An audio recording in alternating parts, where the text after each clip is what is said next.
नमस्कार, 5 खबर देख रहे हैं आप। मैं हूं आपके साथ दिनकर आनंद। भारतीय कुश्ती संघ के चुनाव 4 जुलाई को होंगे। फेडरेशन ने इसके सोमवार को इसका ऐलान कर दिया। पहलवानों से मीटिंग में खेल मंत्री ने 30 जून तक चुनाव कराने का भरोसा दिया था।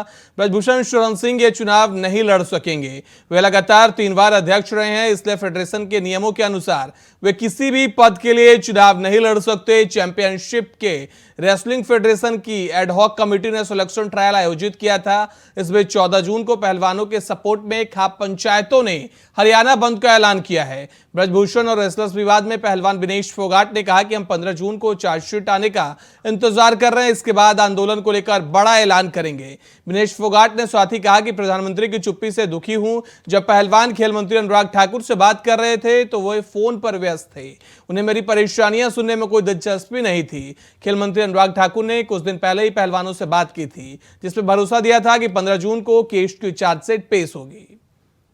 तो 4 जुलाई को वर्ल्ड फेडरेशन ऑफ इंडिया के चुनाव होंगे। ब्रजभूषण सिंह इस चुनाव को नहीं लड़ सकेंगे। आंदोलन को लेकर विनेश फोगाट का बयान भी सामने आया। उन्होंने कहा 15 जून को चार्जशीट आने का इंतजार करेंगे, चार्जशीट आने के बाद बड़ा ऐलान करेंगे। वहीं उन्होंने यह भी कहा कि प्रधानमंत्री की चुप्पी से दुखी हूं। विनेश फोगाट का यह बयान आपके साथ साझा कर रहे हैं। आपको बता दें कि 4 जुलाई को फिर से चुनाव होंगे कुश्ती संघ के। आपको बता दें कि लगातार यौन शोषण के आरोपों से घिरे ब्रजभूषण शरण सिंह यह चुनाव नहीं लड़ सकते। खबर पर ज्यादा जानकारी के लिए हमारे संवाददाता नितिन चौधरी न्यूज रूम से हमारे साथ जुड़ गए हैं।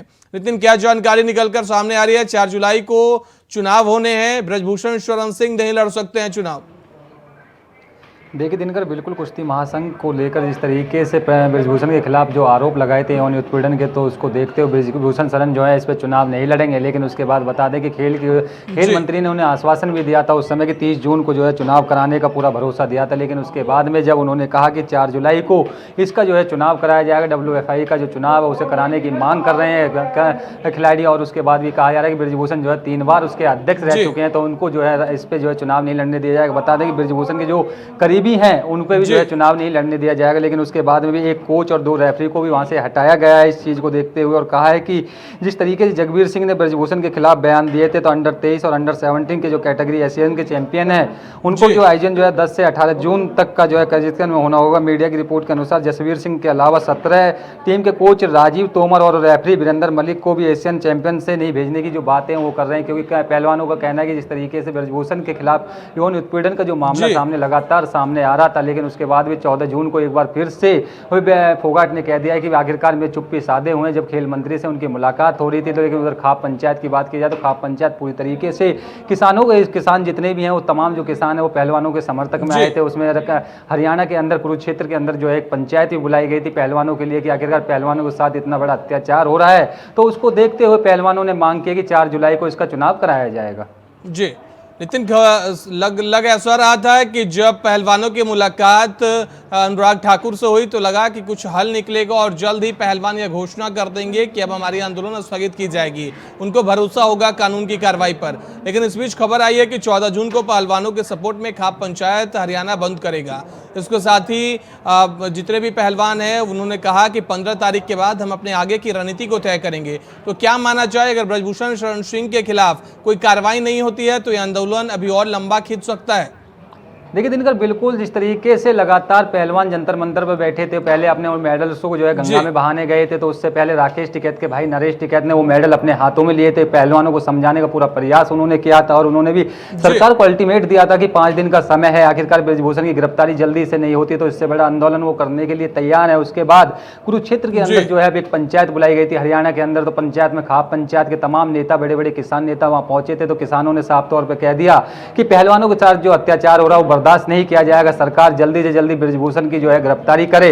तो अब उसके बाद भी देखा जा रहा है कि पहलवानों को जिस तरीके से खेल मंत्री अनुराग ठाकुर से मुलाकात की थी, तो मुलाकात होने के बाद भी लेकिन उसके बाद क्या है, पहलवानों को कहना है कि आखिरकार हमें आश्वासन दिया जा रहा है, आश्वासन के अलावा कुछ भी नहीं मिल रहा है। इस तरीके का जो यौन उत्पीड़न का जो मामला लगातार सामने आ रहा है, ब्रजभूषण के खिलाफ हल्ला बोल रखा है पहलवानों ने। लेकिन उसके बाद ब्रजभूषण की तरफ से भी जो बयानबाजी आ रही है कि मेरे खिलाफ जो सबूत मिल जाए तो मैं फांसी पर लटकने के लिए तैयार हूं। लेकिन उसके बाद भी पहलवानों का कहना है कि जल्दी से जल्दी इसका चुनाव कराया जाए। है FWFI का, और उसके बाद 4 जुलाई का इसका टाइमिंग दिया गया है पहलवानों की तरफ से। 14 जून को एक फिर महापंचायत होने जा रही है। खाप पंचायत के तमाम किसान वहां पहुंचेंगे पहलवानों के समर्थन में। तो उससे बड़ा आंदोलन करने के लिए जो किसान है वो लगातार जारी कर रहे हैं और कह रहे हैं कि पहलवानों के अत्याचार को जो है बर्दाश्त नहीं किया जाएगा। जो देश का नाम रोशन करते हैं, देश के लिए लड़ रहे हैं और खेल रहे हैं, तो उसको देखा जाता है कि आखिरकार पहलवानों के समर्थन में जो खाप पंचायत पूरी तरीके से लगातार आंदोलन करने के लिए तैयार और मैदान में उतरी हुई है। जी बहुत बहुत धन्यवाद नितिन हमारे साथ जुड़ने के लिए और ज्यादा जानकारी देने के लिए। बढ़ते हैं दूसरी खबर की ओर। धर्मांतरण सिंडिकेट का सरगना खान शहनवाज मकसूद उर्फ बद्दो महाराष्ट्र के ठाणे से गाजियाबाद लाया जाएगा। ठाणे कोर्ट ने गाजियाबाद पुलिस की 15 जून तक की ट्रांजिट रिमांड मंजूरी कर ली है। पुलिस ने सोमवार को कोर्ट में बताया कि हम बद्दो को सड़क मार्ग से गाजियाबाद लेकर जाएंगे। करीब 1500 किलोमीटर का सफर तय करेंगे। यहां से लेकर जाने और कोर्ट में पेश करने में करीब 3 दिन का समय लगेगा। इस पर कोर्ट ने कहा कि मुलजिम को रास्ते में खाना दवाई की दिक्कत न हो, उसकी सुरक्षा का ख्याल रखा जाए। सोमवार दोपहर बाद गाजियाबाद पुलिस बद्दो को लेकर महाराष्ट्र के ठाणे से रवाना होगी। तो धर्मांतरण ऑनलाइन धर्मांतरण के सरगना बद्दो को महाराष्ट्र के ठाणे से गिरफ्तार कर लिया गया है। रविवार शाम को ठाणे से उसे गिरफ्तार किया गया था। आपको बता दें कि समुद्र किनारे लॉज से बद्दो को गिरफ्तार किया गया। वो ऑनलाइन गेम जिताने की आड़ में लड़कों को कुरान पढ़वाता था। आपको बता दें, खबर पर ज्यादा जानकारी के लिए हमारे संवाददाता नदीम शाहीन गाजियाबाद से हमारे साथ जुड़ गए हैं। नदीम, क्या जानकारी निकलकर सामने आ रही है? बद्दो को महाराष्ट्र से गाजियाबाद लाया जाएगा, इस दौरान क्या सुरक्षा व्यवस्था का इंतजाम किया गया है?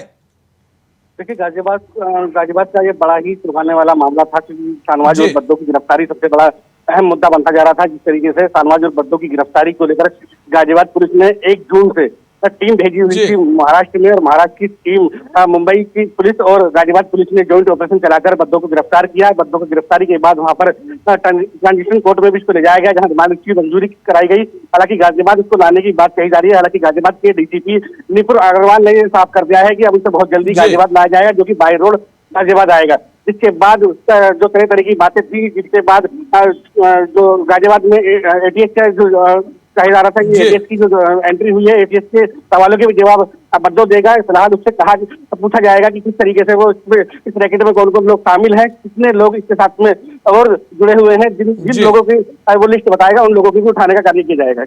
जी, तो क्या इस दौरान गाजियाबाद पुलिस जब उसे कोर्ट में पेश करेगी तो उसे रिमांड पर लिया जा सकता है? और क्या उसके साथ जो एक और आरोपी इस मामले में गिरफ्तार किया गया, सभी से तफ्तीश से पूछताछ होगी? क्योंकि खबर आई थी कि लगभग 400 बच्चों के धर्मांतरण के मामले पूरे भारत से सामने निकल कर आए हैं। देखिए, बिल्कुल साफ तौर से गिरफ्तारी पहले भी हो चुकी है और दूसरी बद्दो की गिरफ्तारी हुई है, जिससे कहीं ना कहीं बड़े खुलासे की बात सामने आ रही है। हालांकि जो 400 धर्मांतरण का मामला है, वो कहीं ना कहीं गाजियाबाद जो डीसीपी है निपुण अग्रवाल, उनके पास एक कॉल आई थी, जिसमें गुजरात से कॉल में साफ कर दिया गया था कि जिस तरीके से धर्मांतरण के मामले 1 नहीं 2 नहीं, लगभग 400 मामले ऐसे हैं क्योंकि मुंबई मुंद्रा में जो इस तरीके के मामले सामने आए हैं, उनकी लिस्ट जारी की गई है, उनसे पूछताछ होगी। हालांकि यहाँ भी कुछ मामले सामने आए थे, जिसमें देखा जा रहा था कि पंजाब, हरियाणा और चंडीगढ़ में भी कुछ मामले आए थे, जहाँ गाजियाबाद पुलिस जाकर वहाँ पे पूछताछ कर रही है किस तरीके से क्या मामले थे। हालांकि बद्दो की आने की सबसे बड़ी जो कवायद है वो यहाँ पर शुरू हो गई है। तो बद्दो जिस वक्त यहाँ आ जाएगा, कम से कम उससे पूछताछ होगी। पूछताछ के बाद फिलहाल उस पर जो एक्शन गाजियाबाद पुलिस लेगी और पूछताछ में क्या क्या खुलासे सामने होते हैं वो देखने वाला सवाल होगा। तो पूछताछ के बाद क्या कितने बड़े तार इसके होंगे, भारत में कहां कहां फैले होंगे, क्या विदेशों से भी इसके संपर्क है? क्योंकि कहा यह जा रहा था कि इस पूरे मामले को फोर्टनाइट ऐप जो है उसको चलाने के लिए अच्छे फंड्स की जरूरत थी, उसके लिए विदेशों से इनको फंडिंग हो रही थी। तो क्या पूरे मामले को तफ्तीश से जांच की जाएगी? क्या इनके बैंक अकाउंट को भी खंगाला जाएगा कि आखिर ट्रांजैक्शन कहां से इंपोर्ट और एक्सपोर्ट हो रहा था? देखिए, ट्रांजेक्शन की बात अब 2 दिन पहले भी सामने आ चुकी है। ट्रांजेक्शन जो अकाउंट है उनकी छानबीन चल रही है। हालांकि एटीएस और कह सकते हैं जो गृह मंत्रालय ने जो इसकी रिपोर्ट मांगी है, उस पर भी कहीं ना कहीं ये सवाल बनते हैं कि जिस तरीके से ये नेटवर्क है, कहाँ तक ये फैला हुआ है, सब चीज की जो जांच है वो धीरे धीरे गाजियाबाद पुलिस से पहले से ही चल रही है। हालांकि 1 जून से गाजियाबाद पुलिस जो मुंबई गई हुई थी, उसके साथ साथ गाजियाबाद की कई अलग अलग टीमें गाजियाबाद पुलिस की जो कि लगी हुई है काम पर। हालांकि गाजियाबाद का साइबर सेल भी और तमाम तरह के जो गेमिंग ऐप है, उनके जरिए से जितनी भी जो पुलिस की कार्रवाई है वो सुनिश्चित तौर से चल रही है। हालांकि अब गाजियाबाद में जिस टाइम बद्दो आ जाएगा, बद्दो आने के बाद ही पता लग पाएगा कि किस तरीके से कितना नेटवर्क और इसमें कितने लोग शामिल हैं। तो भद्दों की जो सबसे बड़ी जो जानकारी है वो जी। यही है कि भद्दों जिस तरीके से बाय रोड गाजियाबाद आए और गाजियाबाद आने के बाद कहीं ना कहीं पुलिस की उसकी जांच पड़ताल जो उसकी पूछताछ है वो पूरी हो। जी, बहुत बहुत धन्यवाद नदीम हमारे साथ जुड़ने के लिए और ज्यादा जानकारी देने के लिए। बढ़ते हैं तीसरी खबर की ओर। हरियाणा के कुरुक्षेत्र में किसानों और सरकार में बातचीत विफल होने के बाद उन्होंने जम्मू दिल्ली नेशनल हाईवे 44 पर पीपली के पास जाम लगा दिया। किसान पुल और सर्विस रोड बंद कर धरने पर बैठ गए हैं। पुलिस ने जाम के चलते वाहनों के रूट डायवर्ट किए हैं। दिल्ली से चंडीगढ़ की तरफ जाने वाली वाहनों को कुरुक्षेत्र के सेक्टर 2 और 3 कट से ब्रह्म सरोवर होते हुए नेशनल हाईवे 152D पर भेजा जा रहा है। चंडीगढ़ से दिल्ली आने वाले वाहनों को साहा कटपुल के नीचे से दौड़शका अधोदा जावेन से लाडवा होते हुए आगे भेजा जा रहा है। तो किसानों की सूरजमुखी को लेकर लगातार घमासान जारी है। आपको बता दें कि लगातार सूरजमुखी पर एमएसपी को लेकर किसान सड़क पर उतर रहे हैं। पिछले दिनों भी किसानों ने प्रदर्शन किया था, जिसके बाद किसानों के कुछ लोगों को पुलिस द्वारा गिरफ्तार किया गया, जिसके बाद में आज फिर से किसान सड़क पर उतरे। सरकार से बातचीत न होने के कारण किसान नाराज दिखाई पड़े। इसी के साथ बता दें कि इस दौरान किसान नेता राकेश टिकैत भी मौजूद थे। उन्होंने कहा कि हमने नेशनल हाईवे जाम नहीं किया, नेशनल हाईवे जाम करने से कोई समाधान नहीं मिलेगा। इस दौरान भारी संख्या में पुलिस बल भी देखी गई, लेकिन पुलिस ने किसी को रोकने की कोशिश नहीं की, ऐसा राकेश टिकैत ने कहा है। आपको बता दें कि इसमें हरियाणा के अलावा राजस्थान, पंजाब, उत्तराखंड, हिमाचल प्रदेश, यूपी से हजारों की संख्या में किसान पहुंचे थे। किसान सूरजमुखी पर एमएसपी और किसान नेता गुरनाम चढ़नी और दूसरे नेताओं की रिहाई की मांग कर रहे हैं। खबर पर ज्यादा जानकारी के लिए गुरदीप गुजराल हमारे साथ संवाददाता सीधे कुरुक्षेत्र से हमारे साथ लाइव जुड़ गए हैं। गुरदीप, क्या जानकारी निकलकर सामने आ रही है? किसानों ने हाईवे जाम कर दिया पीपली, उसके बाद लोगों को काफी कठिनाई का सामना करना पड़ा, आखिर उनकी मांगे क्या थी? सर, किसान है जो उनसे इनकी सूरजमुखी पर एमएसपी नहीं मिल पा रही। जो एमएसपी जो रेट है ये मांग रहे हैं 64 रुपए प्रति क्विंटल के हिसाब से। जी। तो जो सरकार दे रही है इन्हें वो 4800 रुपए दे रही है, 1000 रुपए का बवंतर दे रही है, यानी 5800 प्रति क्विंटल के हिसाब से। पर जो इन्हें रेट है वो प्रॉपर नहीं मिल रहा है, जिसको लेके ये इन्होंने संयुक्त किसान मोर्चा सभी यानी कि सभी इकट्ठे जितने खापे हैं, जितने भी प्रधान है, सब मिलकर इन्होंने ये महापंचायत रखी थी आरपीपी में, जिसके कारण इन्होंने सबने मिलकर एक फैसला लिया कि नेशनल हाईवे जो 44 जो दिल्ली से अमृतसर जा रहा है इसे जाम कर दें। इस समय पूरे किसान सारे सड़कों पर बैठे हुए हैं, जाम कर दिया है, पुलिस प्रशासन के द्वारा रूट डाइवर्ट कर दिए गए हैं। जी, लेकिन किसान नेता राकेश टिकैत का कहना है कि किसानों ने हाईवे को जाम नहीं किया है, हाईवे जाम करने से कोई समाधान नहीं मिलता, हम अपना महापंचायत कर जा रहे थे। उन्होंने ऐसा कहा पुलिस ने हटाने की कोशिश नहीं की है। ठीक कह रहे हैं सर, प्रशासन ने इस बार हमें इनको किसानों के ऊपर कोई कुछ भी किसी को कुछ नहीं कहा, सीधा जाने दिया है। ये नेशनल हाईवे के ऊपर चाहे बैठे हुए हैं सब, नेशनल हाईवे के ऊपर भी इन्हें कुछ नहीं कहा। लेकिन आज के जो महापंचायत है इसमें कहां से किसान पहुंचे थे और किन किसान नेताओं की शिरकत हुई इस महापंचायत में? इसमें सर ये यूपी से, राजस्थान से, पंजाब से, उत्तराखंड से, ये सभी जगह से किसान जिनसे हैं मोर्चे के खापे हैं इनकी, ये सब आए हुए थे। किसान मोर्चा, संयुक्त किसान मोर्चा के जिनसे और प्रधान थे सब आए हुए थे सर। और जो से इसमें इन्होंने फैसला यही लिया, इसमें राकेश टिकैत आए हुए थे, क्या नाम इसका, ये पूनम आए हुए थे, पूनम थी, और क्या नाम इसका ये इसके आपका सॉरी सर, इसमें ये सुमन हुड्डा जी, और जिनसे इनके वकील थे, क्या नाम इसका, गुरनाम चढ़नी की में वो थे। आज के महापंचायत पे हरियाणा के मुख्यमंत्री का भी बयान कुछ निकलकर सामने आया, उनकी प्रतिक्रिया कुछ सामने आई? नहीं सर, उनसे बातचीत करने की कोशिश की थी पर कोई समाधान नहीं निकला, ना उनसे बात हो पाई। प्रशासन ने कहा था कि ये सीएम मनोहर खट्टर जैसे हैं वो करनाल में ही मौजूद हैं, पर बात करने की कोशिश करी। जब इन्होंने 5 सदस्यों की कमेटी तैयार करी और उनसे बात करने की कोशिश करी तो उनसे बात नहीं हो पाई। फिलहाल हरियाणा में जम्मू दिल्ली एनएच जाम है या फिर उसको प्रशासन ने खाली करवा दिया है? किसान ने जो सर्विस रोड को जाम किया था, क्या वो अब परिचालन के लिए सुचारू रूप से स्टार्ट हो चुकी है? नहीं सर, वो बिल्कुल टोटली अभी भी जाम है, कोई आवाजाही नहीं चल रही है। प्रशासन के द्वारा कुछ क्षेत्र के एसपी साहब के द्वारा रूट डाइवर्ट कर दिए गए हैं, उसकी पूरी एक लिस्ट जारी करी गई है।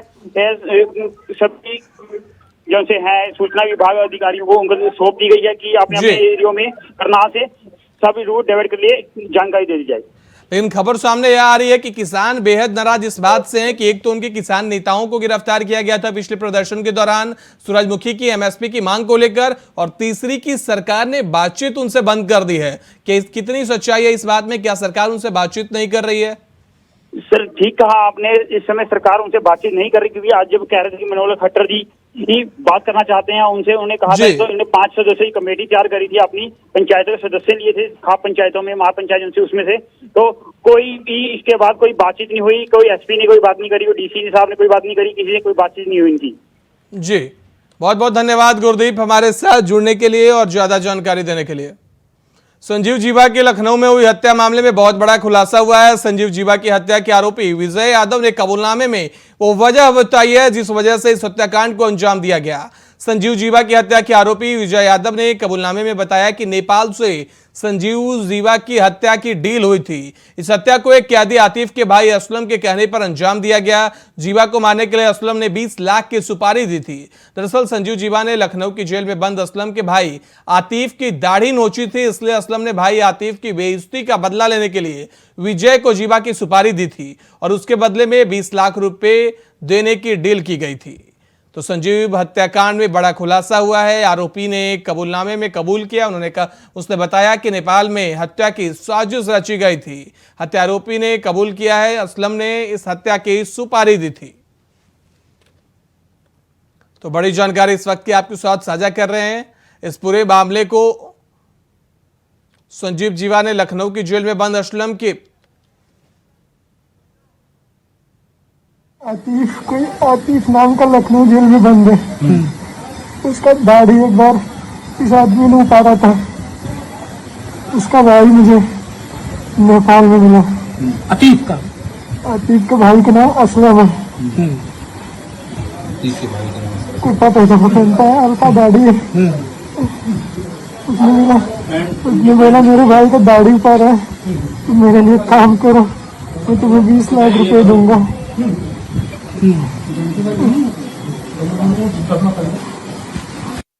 उसने आतिफ नाम का लखनऊ जेल में बंद है।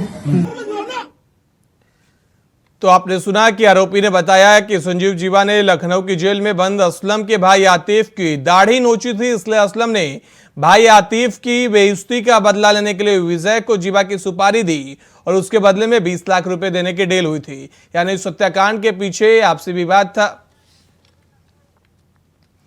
खबर पर ज्यादा जानकारी के लिए आशीष वर्मा हमारे संवाददाता लखनऊ से हमारे साथ लाइव जुड़ गए हैं। आशीष, क्या जानकारी निकलकर सामने आ रही है? आरोपी ने कबूलनामे में बताया कि आपसी विवाद दाढ़ी नोचने को लेकर हुई बेइज्जती का बदला लिया गया है।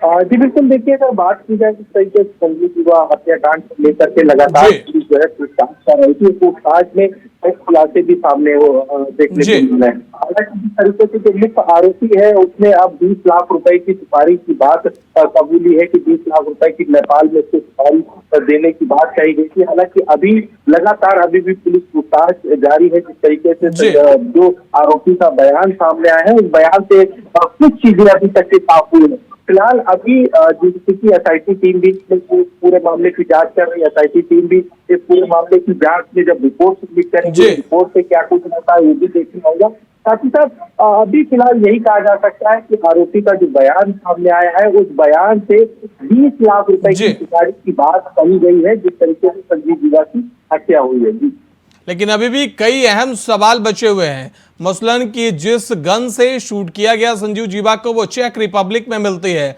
इंडिया में वो गन हरियाणा में और मुख्यतः जो बॉर्डर स्टेट है वहां मिलती है, लेकिन आखिर किस तरीके से इसके पास वो गन पहुंची, या कई अहम सवाल प्रशासन के सामने हैं। क्योंकि जो विदेशों में गन है वो एक आरोपी के पास आते हैं, उससे मसलन सबके सामने कोर्ट में उसे शूट किया जाता है।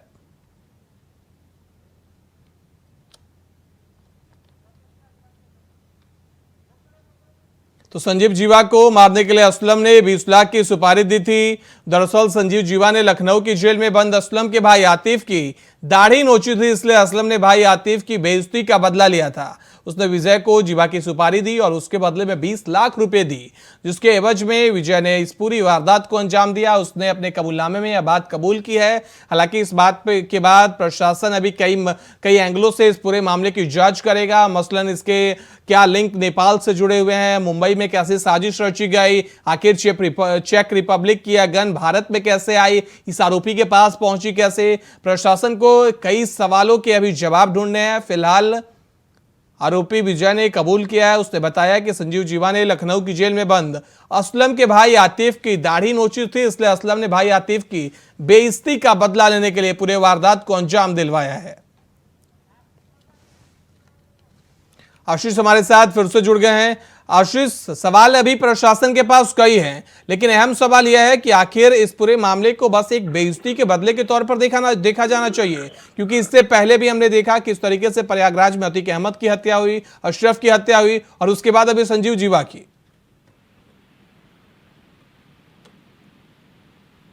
आशीष, आवाज मिल पा रही है आपको? बहुत बहुत धन्यवाद आशीष हमारे साथ जुड़ने के लिए और जानकारी देने के लिए। बढ़ते हैं अगली खबर की ओर। अगली खबर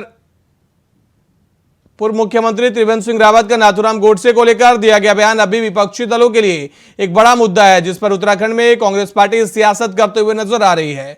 कांग्रेस की तरफ से आज पूर्व मुख्यमंत्री त्रिवेंद्र सिंह रावत के आवास का घेराव किया गया, जिसको लेकर बीजेपी विधायक विनोद चमोली ने कहा कि यह सही नहीं है। कांग्रेस सिर्फ छोटी राजनीतिक सोच के साथ आगे बढ़ रही है, जबकि बीजेपी सबका साथ सबका विकास को लेकर काम करती है। वहीं इसको लेकर कांग्रेस अध्यक्ष सुमित भुल्लर ने कहा कि बीजेपी अपने ऐसे बयान आज भी नेताओं पर कार्रवाई नहीं करती। कांग्रेस का विरोध प्रदर्शन जारी रहेगा और कांग्रेस सड़कों पर उतरकर जनता को जागरूक करने का काम करेगी। तो नाथूराम गोडसे को राष्ट्रभक्त कहने वाले पूर्व मुख्यमंत्री त्रिवेंद्र सिंह रावत के बयान के बाद अब लगातार सियासत जारी है। आपको बता दें कि केंद्रीय रक्षा मंत्री राज्य मंत्री अजय भट्ट के उन्हें समर्थन करने पर राजनीति गर्मा गई है। कि मीडिया ने भी पूरा सच नहीं दिखाया है, क्योंकि जो पूरा विषय था वो मीडिया में नहीं आ पाए। कुछ उसके एक पार्ट को लेकर ये सब मामला चल रहा है, लेकिन गांधी जी का स्थान भारतीय जनता पार्टी के लिए क्या है ये कोई बताने की आवश्यकता नहीं, सब जानते हैं। हमारी जो पंच निष्ठाएं हैं, जिन सिद्धांतों पर भारतीय जनता पार्टी चलती है, उसमें गांधीवादी समाजवाद भी एक निष्ठा है, जो हमारे संविधान का हिस्सा है, भारतीय जनता पार्टी के संविधान का हिस्सा है। तो ये समझना चाहिए कि जिस पार्टी के सिद्धांत में ही गांधी जी को स्थान दिया गया हो, वो गांधी जी के विरोधी कैसे हो सकते हैं। दूसरा, जब से मोदी जी आए हैं और जिस प्रकार की योजनाएं बनी हैं, चाहे वो स्वच्छता का अभियान हो, चाहे गरीब कल्याण की बात हो, हर जगह गांधी जी की बात सामने आती है। और गांधी जी का जो सपना था, जिस तरह वो देश को आगे ले जाना चाहते थे, भारतीय जनता पार्टी उस पर काम कर रही है, उसको एग्जीक्यूट कर रही है, उसको धरातल पर उतार रही है। लेकिन अब चुनावी माहौल है, तो उनको कोई ना कोई कारण चाहिए माहौल बनाने के लिए। हमारे साथ खबर पर ज्यादा जानकारी के लिए फोन लाइन पर अभय कंतुरा जुड़ गए हैं सीधे देहरादून से। अभय, क्या जानकारी निकलकर सामने आ रही है? आज कांग्रेस ने त्रिवेंद्र सिंह रावत के आवास को घेरने का कोशिश की, इसके साथ ही उन्हें विधानसभा पर रोक दिया गया। बिल्कुल, यूथ कांग्रेस की तरफ से एक कार्यक्रम का आयोजन यहाँ पर किया गया था। नाथूराम गोडसे को लेकर जो पिछले दिनों पूर्व मुख्यमंत्री त्रिवेंद्र सिंह रावत ने बयान दिया था, उस बयान के विरोध में पूर्व मुख्यमंत्री त्रिवेंद्र सिंह रावत के आवास के घेराव का कार्यक्रम यूथ कांग्रेस की तरफ से यहाँ पर किया गया था। और यूथ कांग्रेस के इस कार्यक्रम को देखते हुए पुलिस ने अपनी सुरक्षा व्यवस्था यहाँ पर कड़ी कर दी थी। पूर्व मुख्यमंत्री त्रिवेंद्र सिंह रावत के आवास से लेकर बाहर विधानसभा तक कह सकते हैं कि चप्पे चप्पे पर पुलिस लगी हुई थी, ताकि किसी भी प्रकार से जो व्यवस्था है वो बाधित ना हो और कोई अप्रिय घटना या इस तरह का कोई घटना और वहां पर ना बने जो प्रशासन और सरकार के लिए चिंताजनक विषय बन सकता है। उन सब चीजों को लेकर व्यवस्था की गई थी। बीजेपी की तरफ से कह सकते हैं कि यूथ कांग्रेस के इस प्रदर्शन कार्यक्रम के खिलाफ पूर्व मुख्यमंत्री त्रिवेंद्र सिंह रावत के आवास पर कीर्तन कार्यक्रम किया गया, जिसमें भाजपा की जो महिला कार्यकर्ती थी या जो युवा कार्यकर्ता थे वो कीर्तन वहां पर करते नजर आए और कांग्रेस के इस कार्यक्रम का वो पलटवार भी कर रहे थे। ये कह सकते हैं कि पूर्व मुख्यमंत्री के आवास पर पार्टी के कई विधायक वहां पर मौजूद थे, पार्टी के वरिष्ठ नेता वहां पर मौजूद थे, जो हौसला अफजाई कर रहे थे और पार्टी के जो नेता थे उन्होंने त्रिवेंद्र सिंह रावत के बयान का समर्थन भी यहाँ पर किया है। ये कह सकते हैं कि प्रदेश में चुनाव की जो बिसात है वो पिछले शुरू हो चुकी है। और उसी को देखते हुए इस तरह के कार्यक्रम वहां पर आयोजित किए गए हैं। लेकिन इतना जरूर कह सकते हैं कि पूर्व मुख्यमंत्री त्रिवेंद्र सिंह रावत का यह बयान अब बीजेपी के लिए एक चुनौती बनता नजर आ रहा है, और अगर जल्द ही इस पर बीजेपी कोई और कार्रवाई नहीं करती तो फिर आने वाले दिनों में विपक्ष से बड़ा मुद्दा भी बना सकती है। जी, लेकिन एक तरफ जहां कांग्रेस लगातार प्रदर्शन कर रही है, वहां अभी भी त्रिवेंद्र सिंह रावत अपने बयान पे कायम है। उन्होंने कहा कि कांग्रेस ही गांधी जी की हत्यारी है। इसके साथ ही राज्य मंत्री अजय भट्ट ने भी उन्हें समर्थन दे दिया, जिसपे राजनीति और गर्मा गई है। अब है बिल्कुल ये कह सकते हैं कि पूर्व मुख्यमंत्री त्रिवेंद्र सिंह रावत के इस बयान से सीधे तौर पर समझा जा सकता है कि बीजेपी और कांग्रेस अब आमने सामने नजर आ रही है। चाहे दिल्ली हो या देहरादून हो, सभी जगह इस बयान को लेकर अपनी अपनी राजनीति यहाँ पर सियासी दल करते हुए नजर आ रहे हैं। पूर्व मुख्यमंत्री जहाँ अपने इस बयान पर अड़े हैं, उन्होंने साफ तौर पर कहा है कि वो जब इस कॉलेज टाइम पर पढ़ते थे तो इतिहास के वो छात्र रहे, इतिहास उनका सब्जेक्ट था, और उन्होंने कभी भी नाथूराम गौडसे के खिलाफ कोई इस तरह की बातें नहीं पड़ी थी कि वो देश विरोधी। बहुत बहुत धन्यवाद अभय हमारे साथ जुड़ने के लिए और ज्यादा जानकारी देने के लिए। 5 शहर 5 खबर में आज के लिए बस इतना ही। देश दुनिया की बाकी खबरों के लिए देखते रहिए इंडिया वॉइस।